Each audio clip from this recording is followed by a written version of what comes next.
Another report of leasing casualties in the news. Tell me below in the comment, is leasing the problem or is trucking the problem?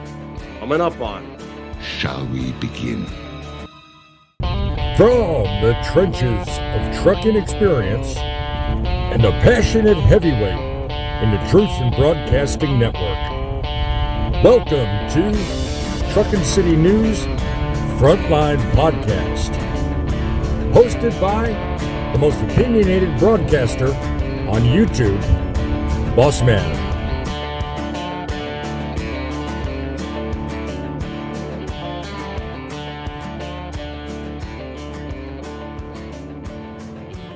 Howdy ho, and welcome to another fantastic episode of Truckin Frontlines.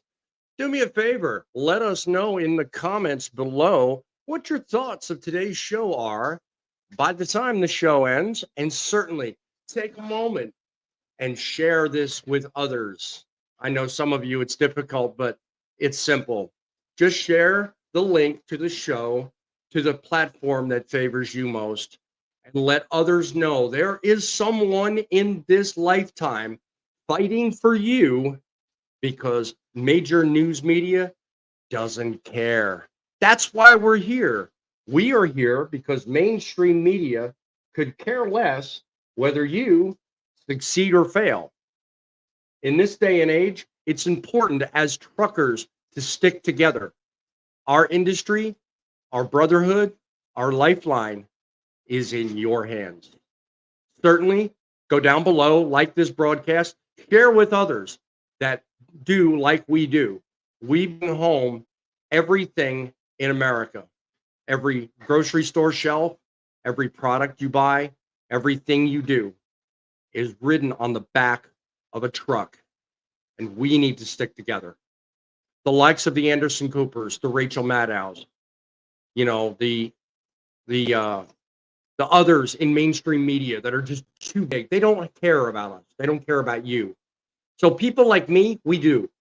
We tell it like it is. We lead by example. We show you the way it is. And today starts a new day. We hear so much in the press about companies losing to financial pressure. Today, I'm going to talk about a story about drivers with mixed opinions on a program that both helps and hurts as many. But first, let's talk about the elephant in the room, okay?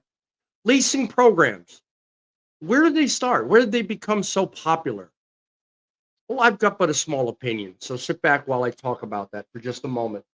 Normally I open my shows with trucking history, but today I'd like to open up with a different perspective.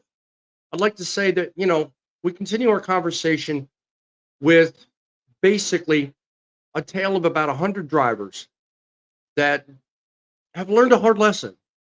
And like some previous videos, we try to learn from our mistakes. We try to learn from things that, well, maybe they might have started right, but they've just eventually, gone in the wrong direction.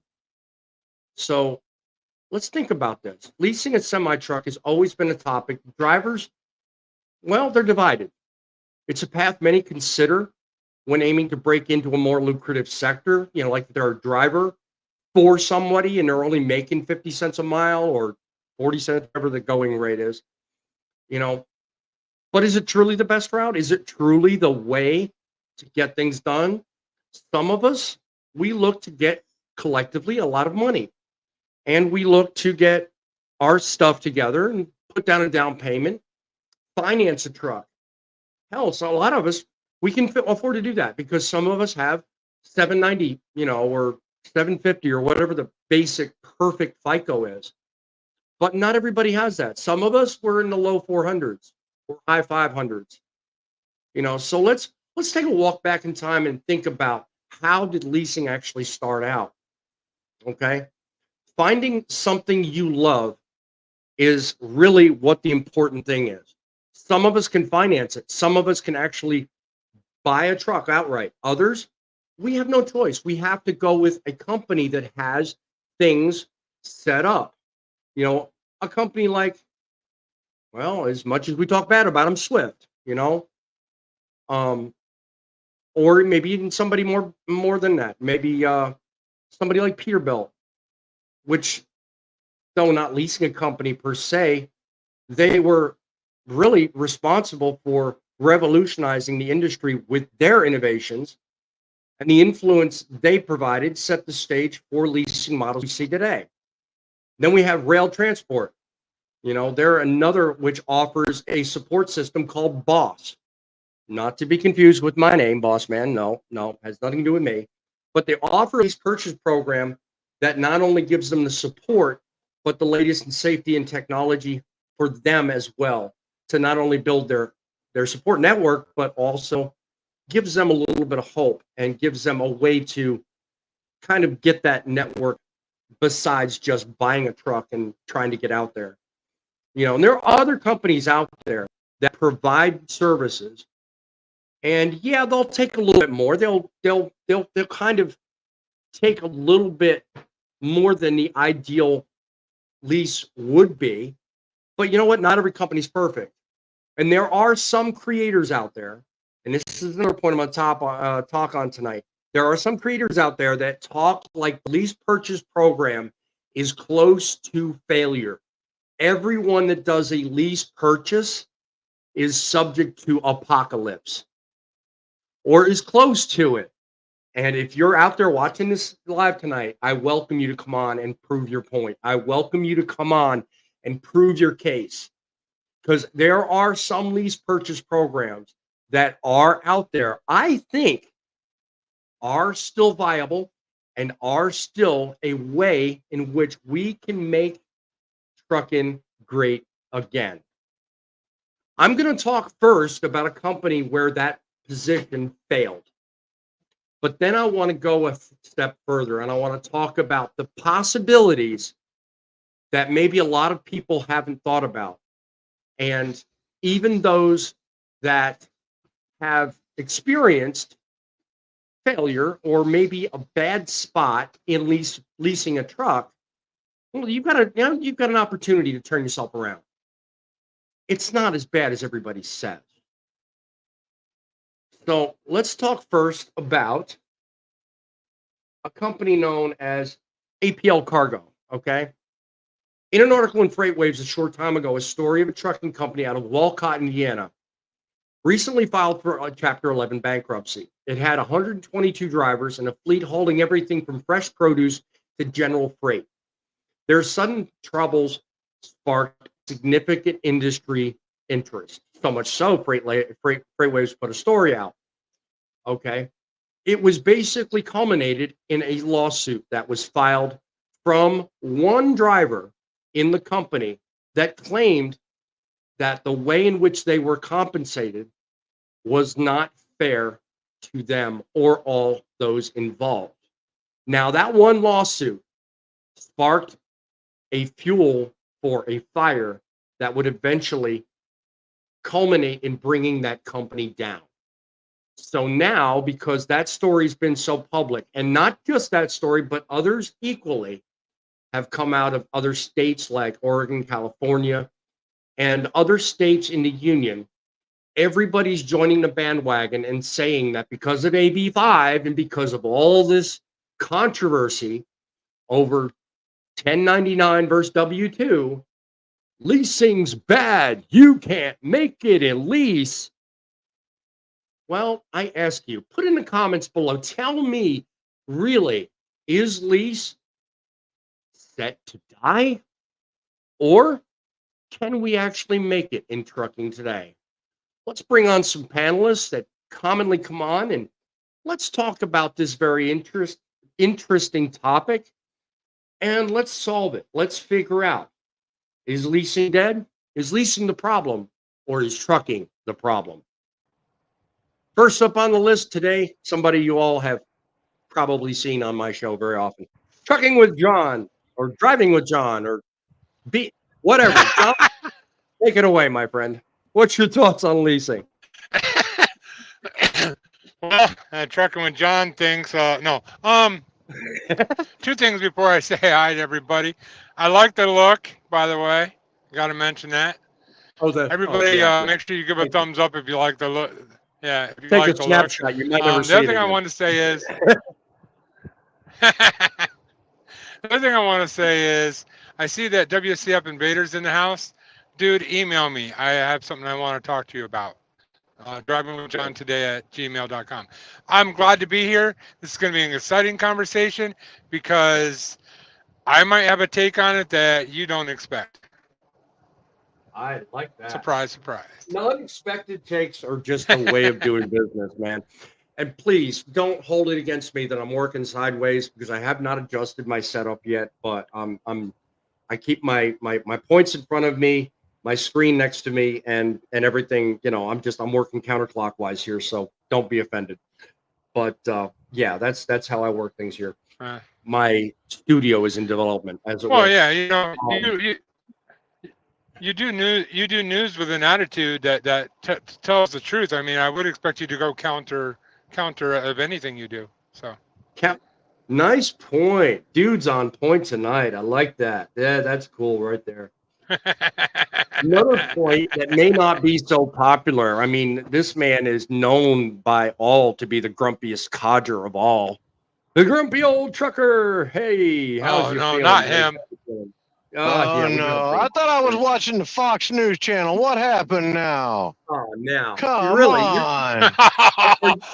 Are you going to bring up Anderson man, Cooper like that? Come on. Ah, Yeah, come on. Make I'm Anderson doing pretty Cooper good come on my myself. show and defend himself. You don't need to do that. We all know that Grumpy watches CNN. I'm just saying. There you go. Nah. Chris Cuomo rules. Chris Cuomo, yeah. I'll pass on that one. Thank you very much. All right, first two on leasing good, leasing bad. What do you two feel? John, what are your thoughts? Well, you got to specify a leasing program like through like a Swift or a Prime or one of the major carriers. That's not the same as leasing a truck, because when you buy a truck and you're not with one of them, you're still called leasing a truck, but you're actually buying it and it's your truck. So they are two separate designations. They say that you're buying a truck from them, but you're really not. You're just borrowing their truck and making money out of it.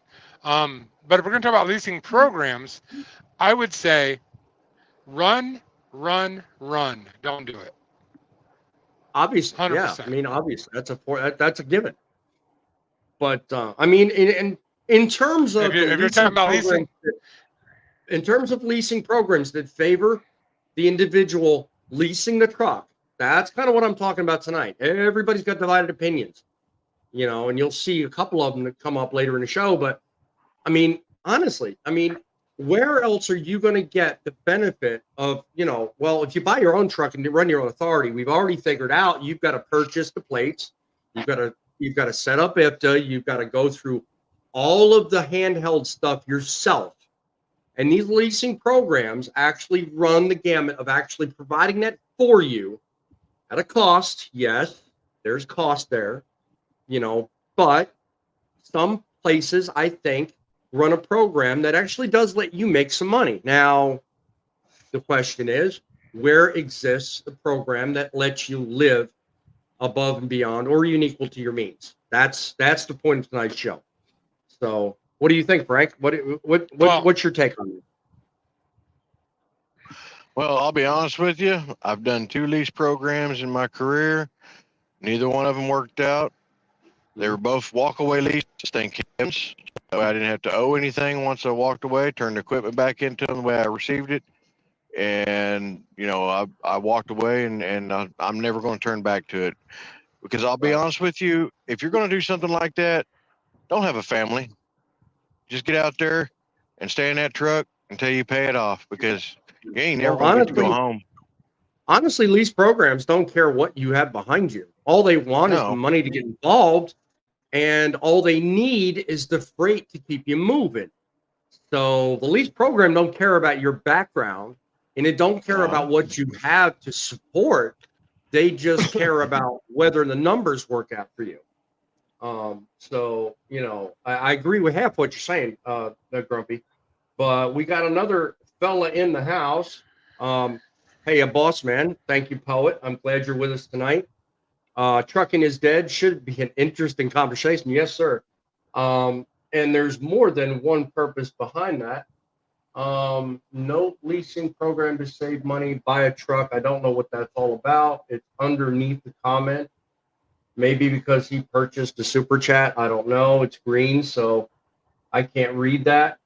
Yeah, that's a super chat. Yeah, That's a super chat. You need to read that. Yeah, well, and that was the point of making that. Yeah, say no to leasing programs. Yeah, I didn't know how to show. It's showing up differently for some reason. I don't know, but it's StreamYard's messing with me. So bear with me, folks. But thank you for that. No, super chat always comes up that way. Oh, okay. They changed it. It's different than it used to be. And again, I'm reading sideways, so my apologies. Debbie Jeffrey is just an old housewife, one that appreciates the job you do. Thank you. I thank you for noticing and acknowledging that. God bless you. Good day from Sub WCF Invader. So we're just getting to a lot of greeting comments. I appreciate everybody that's in the house and love the fact you guys are here. Midlife, MSNBC fan. Oh, this ought to be interesting. Because in fact, speaking of which, he's the next fellow I'm going to bring up. So it's about to get real. So midlife, be it you're in the house. God bless you, my friend. Thank you for joining the show. What are your thoughts on leasing in today's industry? First, we got to teach Boss Man how to read. Grumpy is an MSNBC fan. Oh, okay. All right. Yeah. Well, I'm in the comments. Forgive me, dude. Come on. Anyway, your opinion on leasing. Let me have it. Look, okay. I haven't seen a lease yet that is written in the driver's benefit, and nor should they be. Let's face it, it's a business-to-business deal. These people want to be business owners. These drivers decide they want to be business owners. They want to go off on their own. They want to run their own business because they don't want anyone telling them where to go. They don't want anyone telling them when they can go home. They don't want anyone telling them what loads they got to pick up or how they have to run. Well, here's the bigger problem with that. They wind up living in the truck all the time. They can't go home. If they do go home, they wind up in debt. So what freedom did they really gain? Well, and that's 90% of it. Most people do it for the freedom. But the idea is how many of them go into it knowing what the costs are up front. And I personally think that's the biggest failing in truck leasing programs today. All right. I financed my first truck. Okay.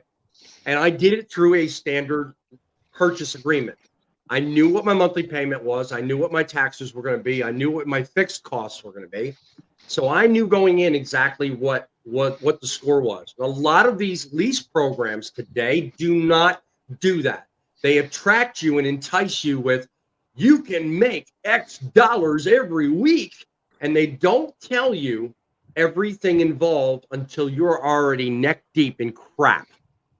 And that's where I think 90% of the problems Hold on. from. But wait a minute. Hold it. Are they obligated? Are they obligated to tell you that? I mean, come on. Drivers don't tell all their secrets either. They don't tell that they want to go home every 2 weeks. They don't tell that they're going to change their plans 6 months from now. Drivers don't tell all their secrets either. If you've got an adequate vetting program when you're taking people on, you can figure that kind of stuff out. If the driver had a good adequate vetting program, he'd figure out about those things about the truck payment too. Leave it to you to flip it around. Business to business. Yeah, I was talking about the company though, but good point. They're both companies. They're both companies. So how many of? Let me ask you a question. Well, before you do that, John, how many of you in the comments put down below if you think it's the company's responsibility to vet the driver, or do you think it's the driver's responsibility to vet the company? Let us know in the comments below. Go to your point, John. I appreciate that. Well, I heard that a company can do as a company pleases, 100%.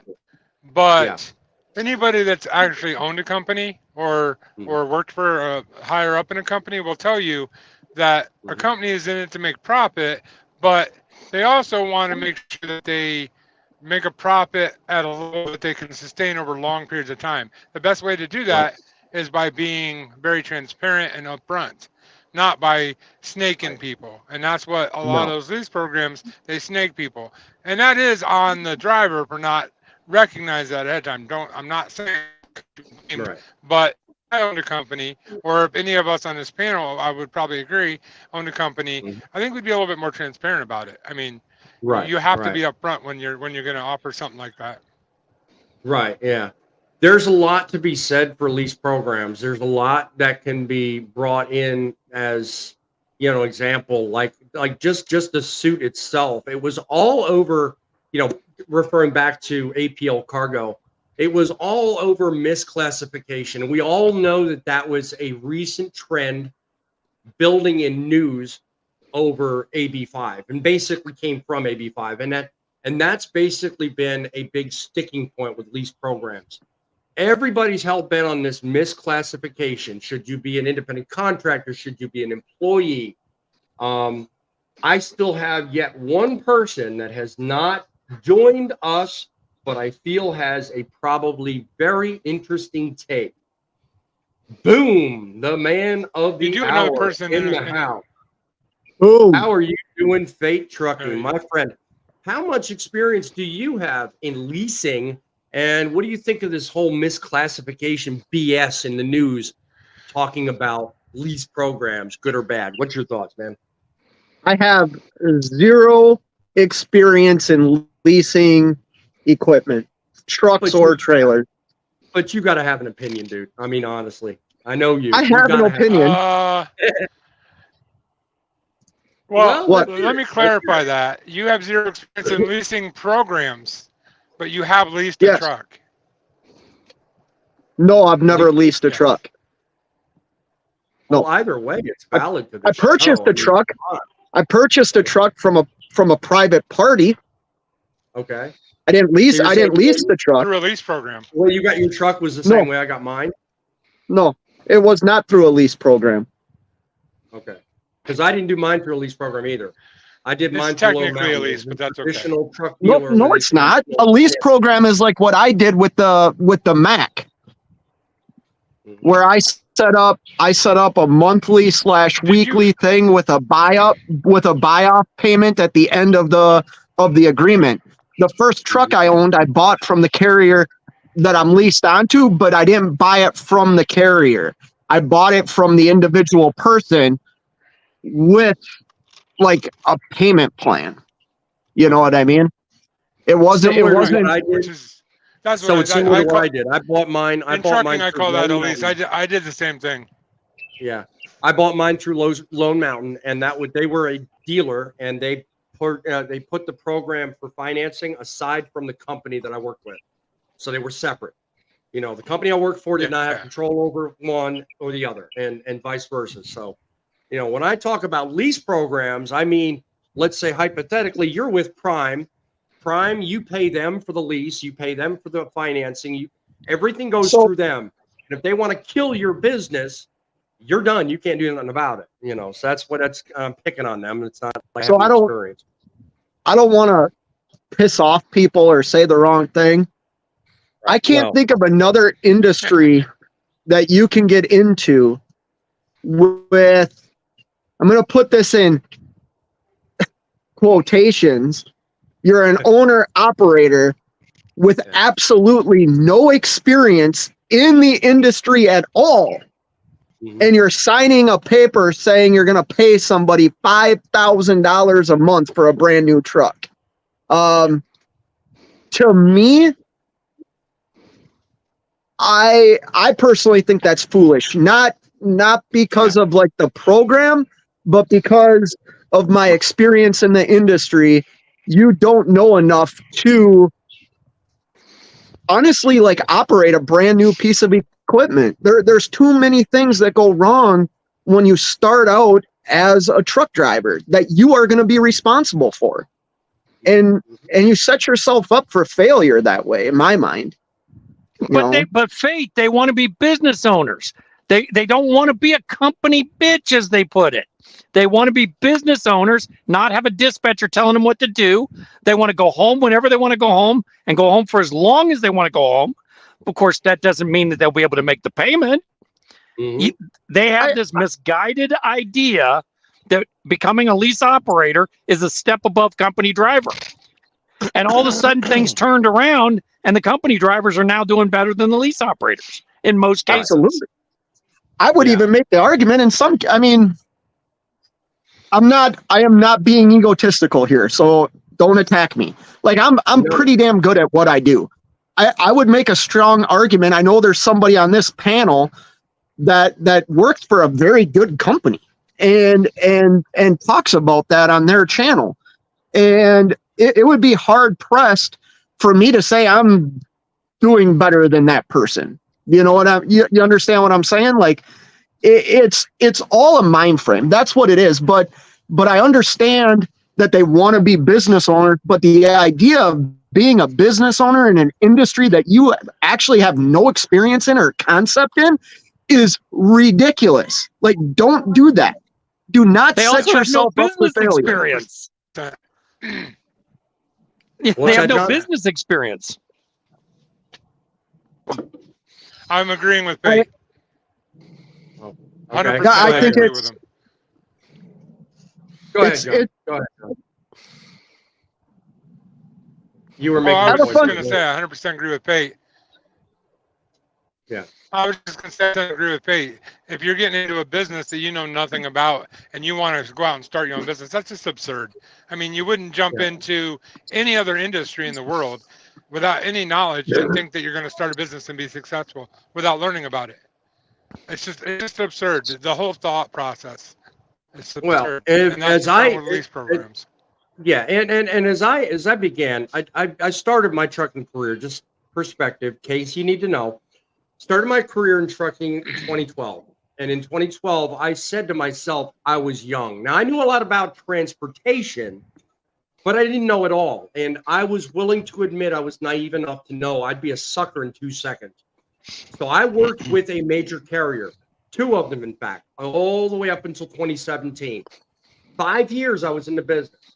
And in that 5 years, I amassed enough mental experience upstairs to know I was still naive and I still had stuff to learn. Got to be careful. I got kids. That I don't know it all, and I need to actually watch my step. But still, I knew enough that when I looked into a lease purchase program, I saw the writing on the wall. I steered away from it because it said failure. I was like, no, I can't do this. So I went away from that and looked into an actual purchase program and wound up with Lone Mountain. Now, that by itself was scary enough for me because I knew $1,300 a month was quite an obligation. That was back in 2017. And imagine today, that's probably somewhere in the 25s, 26s, maybe low 300 or 3,000s. So what you opened up the show with, Fate, was, $4 or $5 grand. I can't imagine that. I'm scared to think about the difference between what was and what is. I can't imagine what you were talking about. Well, there's people that are paying that. The reality is those people are failing. And I'm not saying good for them or anything like that. I am also the guy, though, that will stand up for the company aspect. Like, lease purchases are what they are. They're for people that have crappy credit, no savings, everything you should have if you want to be a business owner. You should have credit, you should have money, you should have savings, and you should have experience. And lease programs are set up for people that have none of that. Some people have that. I'm not going to paint a picture that everybody doesn't have that, but a lot of people put no money down on these things, or a very small amount, couple $1,000. And the reality is it's not the company. I mean, it's not the company's fault in my mind. It's the reason they're there is because people kind of Midlife said, they have this idea of what they want to be and they're going to gain it at any expense. Like, freedom at all costs. Yeah, to Tom's point, I agree with you there. Me, when I came into it, I'm thinking. So, go ahead, John. Go ahead. I was just gonna say, let me say something real quick. I'm gonna have to go incognito here in a minute, but I can tell you from personal experience what Bate's saying. Sorry, he's over there. What Bate's saying is true. I actually went out and became an owner operator and bought a truck and lived by the skin of my teeth for way too long. Now, there were personal situations that didn't help, but if you don't set yourself up to succeed, you're gonna fail. And somebody coming into a lease program, they're not setting themselves up to succeed. They're walking into a lease program with empty pockets, no knowledge, and basically a dream. If you're gonna do something, why would you start with a downside? You always want to start with a positive. You never want to start in the hole, and that's what you do with a lease program. So you make a good point, John. But let's think about the point that's right below you right now in the comments. Trucking is Dead says, okay, why are you in trucking? So, I mean, that's the core question. He was talking to me. Well, that may be the case, but I'm going to grab the point anyway. And when it comes to lease purchase programs, you have to ask yourself, why are you in trucking? I mean, I'm hijacking the point. I'm sorry, but he makes a good point, whether it's because of midlife or not. The whole question about whether or not lease purchase is good for you is based in that comment. Why are you in trucking? What is it you want to gain? If all you're looking for is freedom, lease purchase is not the way to do it. If what you're looking for is a secure investment in a business that will pay dividends far beyond the truck you're driving, then finance it. Get away from lease purchase. Well, that's part of the problem too. Well, that's part of the problem. A lot of financial institutions are not going to finance you a brand new vehicle fresh out of driving school. These financial institutes, listen, like financing commercial equipment is a very big risk, not only for the person that wants to purchase it, but for the banks as well. You know what I mean? They're not going to finance somebody with no experience in the industry for what's a brand new truck these days, like $200,000. Like, yeah, I was going to say 150 and over. Okay. I mean, Tom, it was your point that brought it up. I mean, what have you got to add to this? I mean, lease purchase, those that don't. I did 2 leases against my wife told me not to, but I did 2 leases. My first one, and I have to say she was right. I did the first one was with Arter Express. I was there for 9 weeks. It was a walkaway lease. Made good money, but I was never going to own the truck. It was simply you're renting a truck. I mean, you're getting it from Penske. But I found the culture and the equipment were lacking. So I left there and I went to Christensen.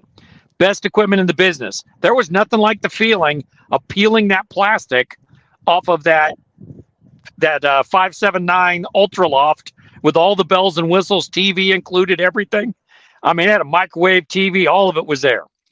You felt great peeling all that plastic off. However, they would give me loads, pick up on a Tuesday morning, 7 a.m., but it doesn't deliver until 9 p.m.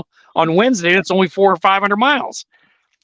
I wasn't making good money, so it didn't meet my culture, home time, equipment, compensation, knowledge. Check. If it doesn't check out, you got to move on. And I've looked at lease programs and asked 10 lease drivers what their fuel per mile is. I guarantee you they can't tell you, especially prime drivers, because they don't know. That's 90% of the problem. I mean, everybody dumping in, whether you're leasing or whether you're buying a truck. One of the first questions I was asked when I was looking into a purchase program with Lone Mountain, one of the first questions I was asked was, do you know what your cents per mile is net? Difficult question. Most people don't know. They can tell you what your gross is because you can see it on the load board every time you get a load. But do you know what your net is going to be at the end of the day? And out of what you make in a week, what is your cents per mile towards maintenance? Those 2 questions, believe you me, I was well prepared for back in 2017. And the people actually setting up the finance package were shocked that I even knew what that was. People today don't. They have no clue what those two frameworks are.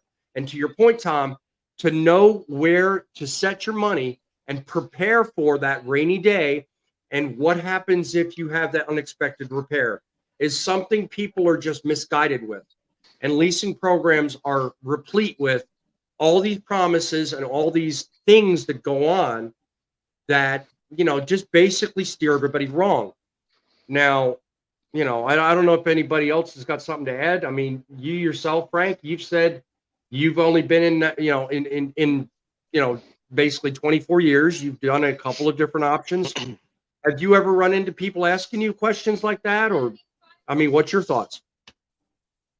Oh yeah, I've had plenty of people ask me what I thought about lease purchase, and I've explained to them basically how I said a while ago. Unless you're willing to live in that thing and never go home, don't do it.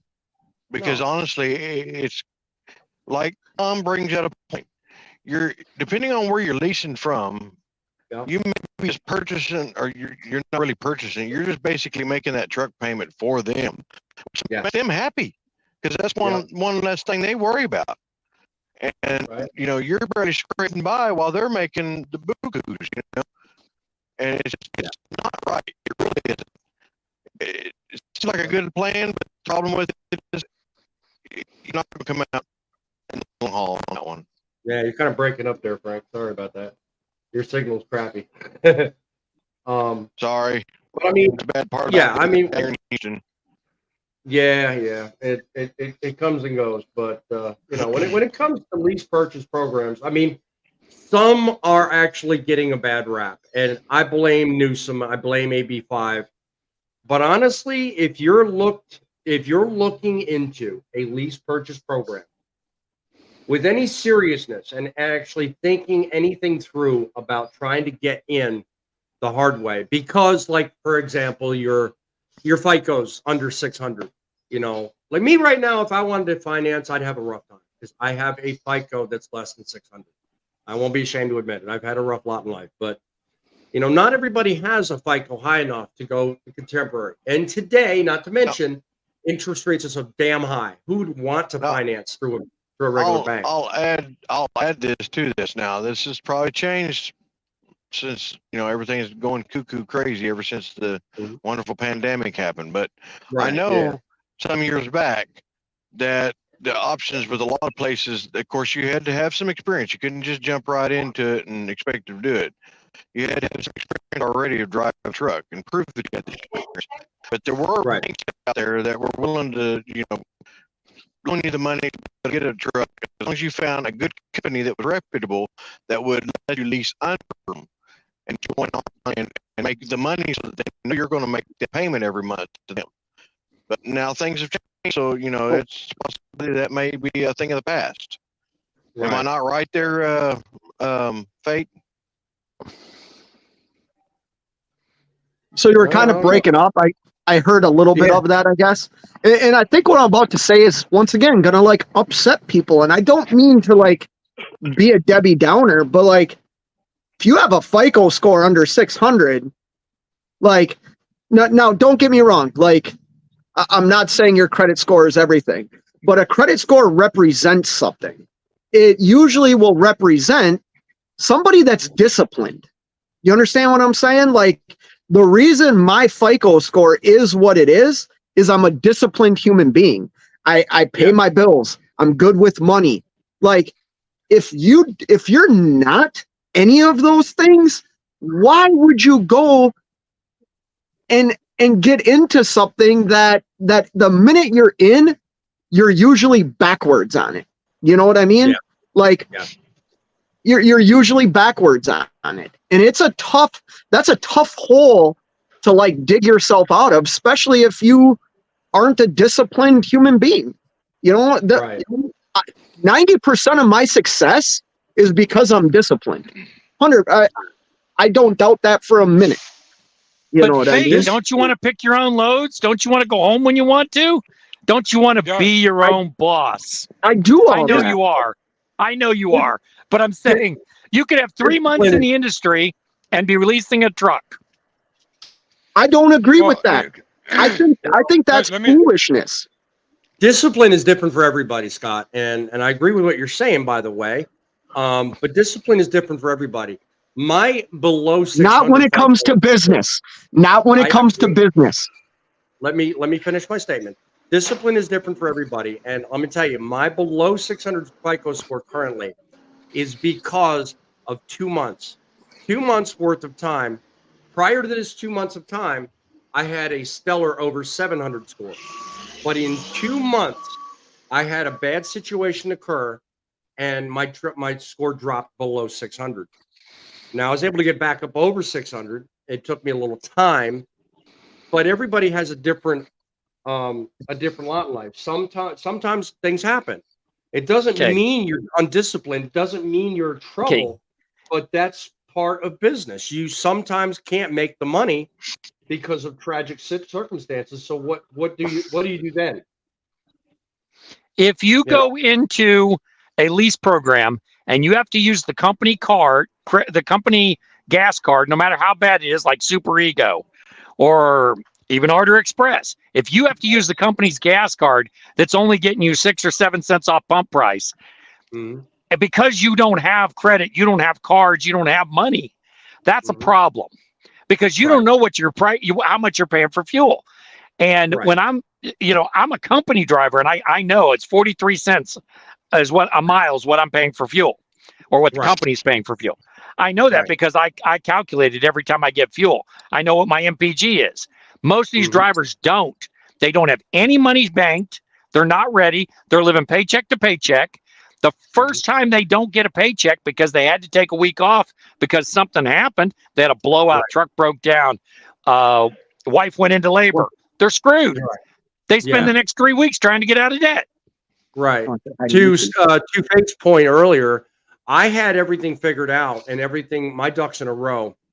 And within like 2 weeks, I had exhausted over $6,000 in savings. And I had exhausted my entire escrow set with the company I was working for. And I was suddenly faced with 2 weeks worth of no revenue. So in the following 2 weeks, I made a decision to get out from under the truck I was in. And it was a truck I owned, but I was like, you know what? I made a decision at that point in time. In that whole month it took for me to get through that experience of going through my savings, going through my escrow, and deciding what to do next. My FICO score went from 725 to nearly 585. And it took that long. It was that fast. It was not like I just decided, you know what, I'm not going to pay a bill. No, it was just that fast. Things happened. I paid what I could. I got back on my feet, but it's always harder to bring it back up than it is for it to fall back. So I appreciate your point, Faith, but to some of us, it's not a matter of discipline. It's a matter of struggle. It's a matter of struggle. 2 months ain't going to affect your credit score that dramatically, man. I'm being honest, dude. I do this, this is what I do kind of secondly on the side. I'm good with, like I said, I'm good with, but you kind of hit the nail on the head. You talked about $6,000. I will share that. Let's see. So we got done with 2023. So 2022, I spent $50,000 in repairs. I had been an owner operator for, what would that have been? Maybe a year and a half. So we're talking about substantial amount of money. I would argue that if you want to own your own truck, you should have an excess of like $25,000-$30,000 set aside, or at least be able to obtain it. Yeah, Scott, I won't dispute with you. I had an inadequate amount of money because, at the time I had just completed repairs. That year, that frankly is the year we're talking about, 22. I was knee deep in having just finished the year with over $30,000 worth of annual repairs. My tax form, my 1099, my Schedule E, 30,000 better at least. I don't remember exactly, but I didn't over repair or over maintenance the truck, but I was up there. It costs a lot to run a truck. But Well, I was just caught with my pants down. That's where companies like Prime, Swift, Werner, that's where they're a lease with training wheels, because when the driver, the company owner, business owner, driver has a breakdown, they front them the money to fix it. It's kind of like having a line of credit, like having that American Express you can pull out. So it's a good thing on that end, but you pay for it. You pay for it because you're overpaying for the truck. You're overpaying for the insurance. You're getting hit with all the costs, but it does have its advantages. When I did the leases I did, my leases were cents per mile leases. So if I didn't drive the truck that week or that month, I had a very low amount that I did still have a small amount that I would owe, but that was for an insurance of some sort. But the rest of it, like my payments for my lease and everything, were based on the miles. So I knew there was no possibility I was going to get buried in debt in it. But I also decided after 24 weeks, and my wife helped with this decision. Trust me, she's watching right now, and I guarantee she's going, I told you. Yep. And she was right. Yeah, I definitely shouldn't have went into leasing. My wife was instrumental in telling me what she thought was best. And when it comes to repairs, we'll finance today, but you'll pay tomorrow, and more, and more, and more. It's never ending, man. They hit you left, they hit you right, and the interest rates are what kill you. And, you know, my wife told me, dude, you got to get out of it. You got to get out of it. So that's why I decided. And that was me just financing. Imagine if I was in a lease like what we're talking about tonight. There would have been no way to get out of it. You know, that point. But in some ways, the way you and Fate did it, some ways the way you and Fate did it is a disadvantage. Like Fate said, he had $50,000 in expenses. He had to cough that money up. You had repairs. You had to cough that money up. If you were on with Swift or Prime or Christensen, well, they would have paid for it and you would have done it. Now, Christensen's a different animal because the leases covers maintenance. But, and I'm not saying they're good leases and I'm not saying they're good for the driver. I'm just saying they cover, you won't, if you have a $50,000 repair, well, you're going to be making payments on that $50,000. Can I ask a question? At least with training wheels. Can I ask? And I like how you just phrased that, training wheels, lease with training wheels. If I have to call my company for $50,000 in repairs, who's really the boss of my company? You got it. You said it. You know what I mean? Like, but you're a business owner. You're the boss. You get to make the decisions. Yeah. Jerome. I'm also the one that can open up my wallet and take care of my business expenses and not have to be controlled by a company that just forked out $50,000 for me. You know what I mean? Yeah. I don't view that as you being a business. I'm sorry. Like I understand people are going to get. I agree with you. You are so true on that. You're not self-sufficient. That's not a business. Yeah, Jerome. I was going to say, Jerome says, luckily I had someone go over the numbers with me because I was about to do an SFI lease and it was not going to work out. You, my friend, probably made a sound decision based on everything we're talking about here tonight. You know, Jerome Jones, like I know Jerome Jones, boss man. Yeah. That guy is an owner operator. That guy has his authority. That guy has been through ups and downs in this industry, and you know what? He's still here. Like he listens to people. He takes in advice. He asks questions. That's what you should. You know, I had over 20 years of experience before I became an owner operator, and there's times I still feel naive. I got friends that I call about the stupidest questions, right? Because I want to know more. Or I want to learn something that I might not understand. And I got over 25 years of experience, you know, like. I'll be perfectly frank with you and everybody on this panel. Okay. I don't know crap. Okay. I'm just a broadcaster. I'm a truck driver too. So I'll get the benefit of both, but I don't know it all. I don't know everything I need to know about whether or not lease purchase is the way to go or financing a truck or whatever. I'm always open to suggestions, which is why I opened the show the way I did. So I love the fact that you guys are on this show, giving me the opinions you're giving me. And I love the fact that even more of you are in the comments giving me your side. And if Jerome or if Midlife or if you Fate love the idea of giving advice, charge me. I don't care. But I love the idea of learning, which is what this channel is all about. I was going to go another route with the ending of this, but I like the direction we're talking right now. And that's, you know what? I don't know it all. And everybody on this panel probably has something to learn.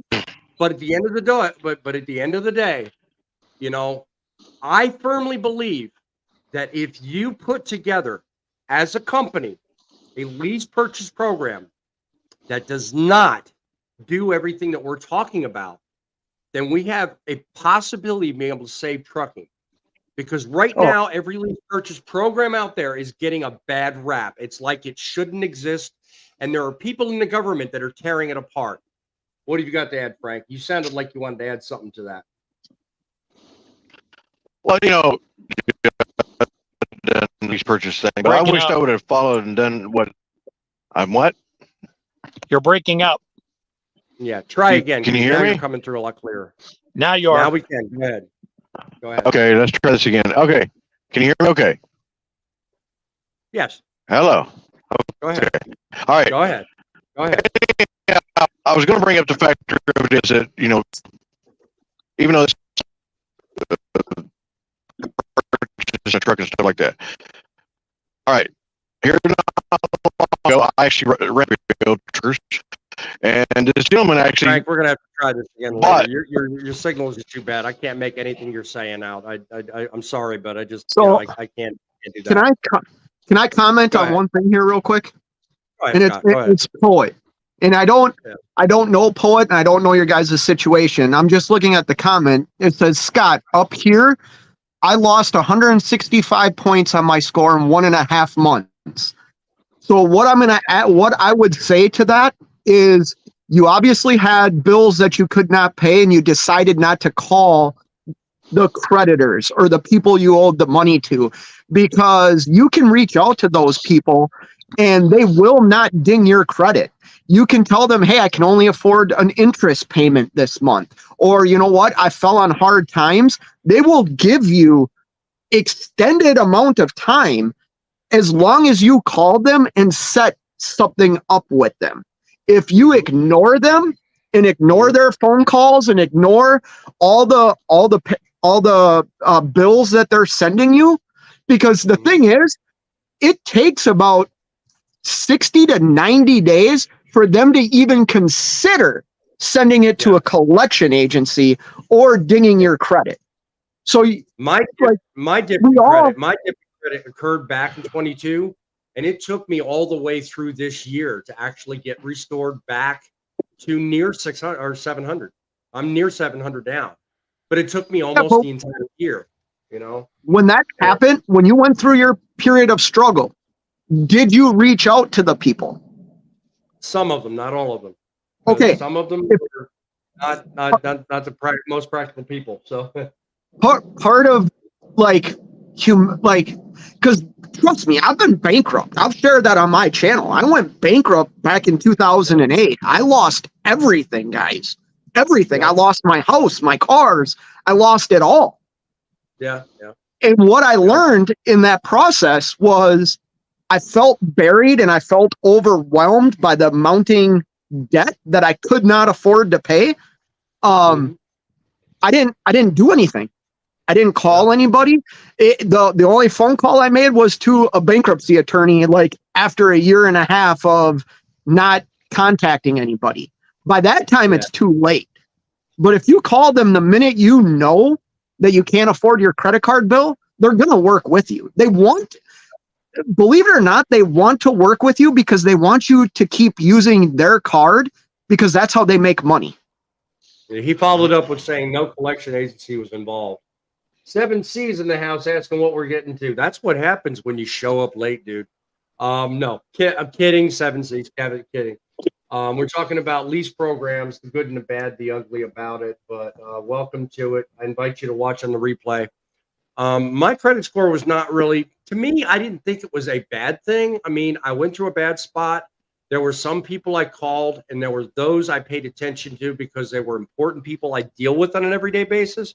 But I don't think people pay attention to those that are older and about to fall off. Those kind of things.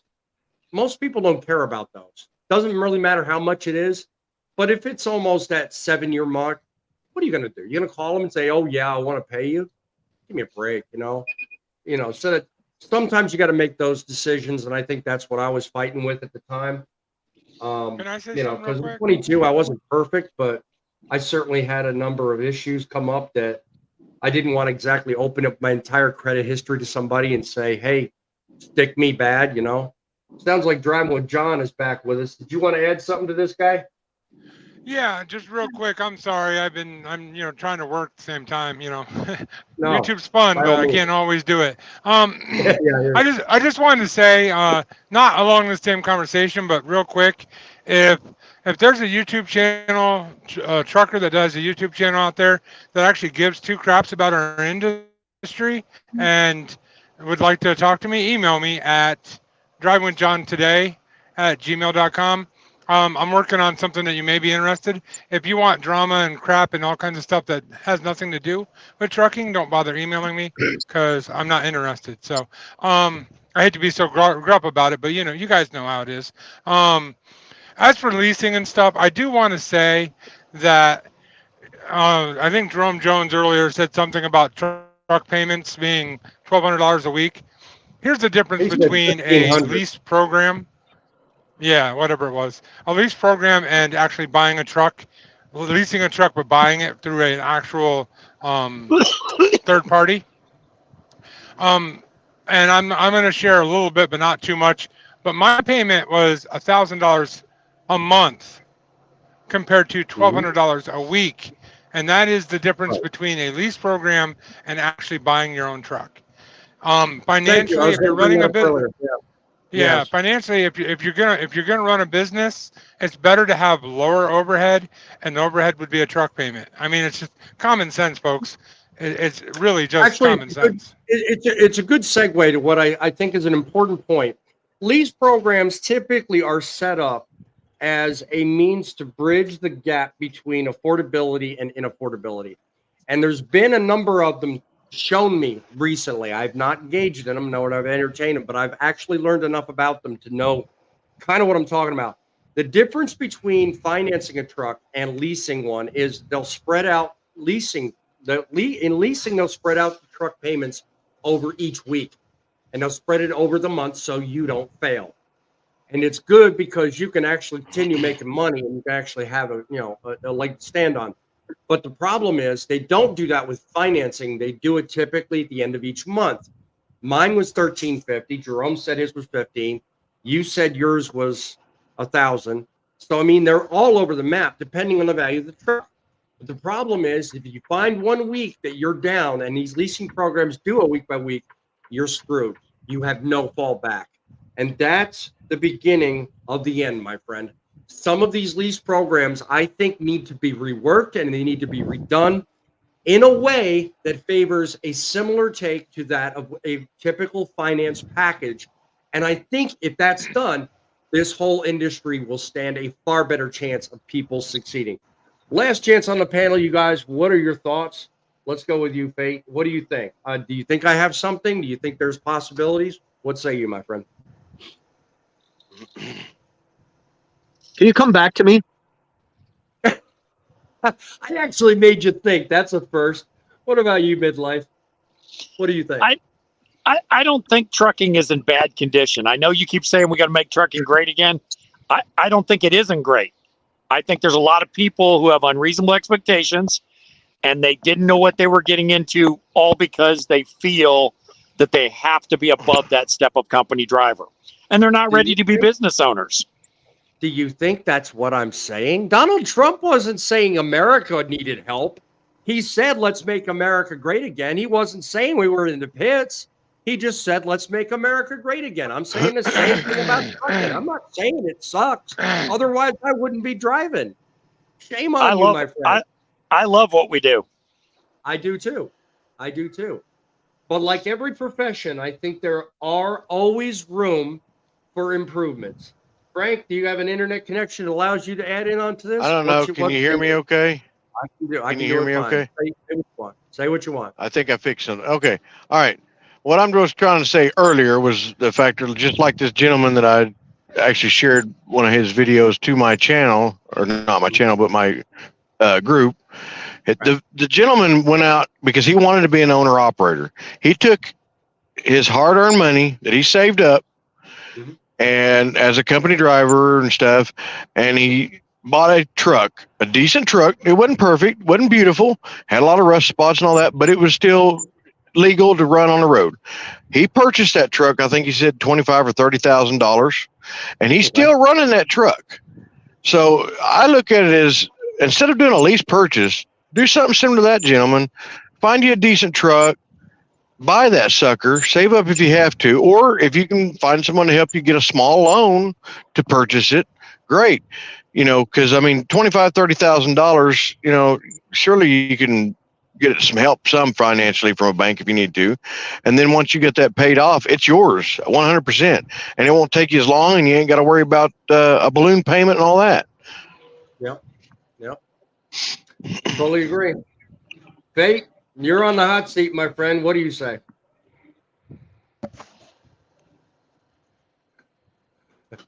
Come on. End the show with a bang, my friend. End it with a bang. Come on now. Wait, it's still my turn. He's not ending it.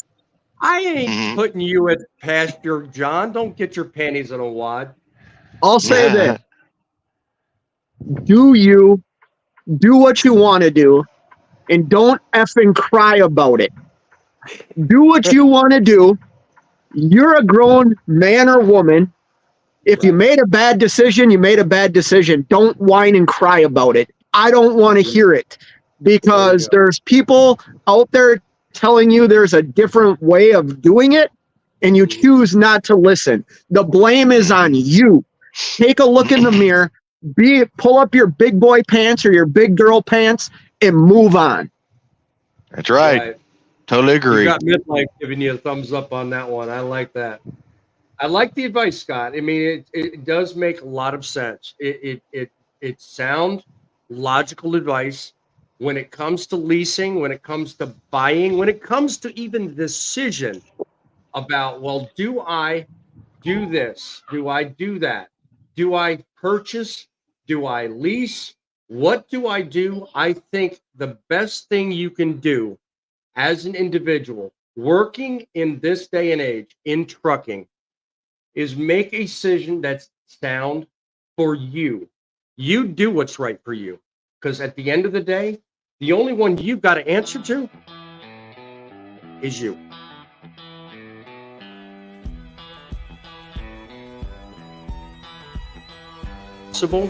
You are the only one that can call it, can do it, can change it. It's all up here. Guys, we drive these trucks across this country. We are what make America great. We can make trucking great again. The trucks that make the deliveries. It's you. It's people like you that make it possible. Don't forget that till we're alive again. Next Frontlines, talking about the good and the bad. Just remember, keep it real, keep the faith, and keep it rolling.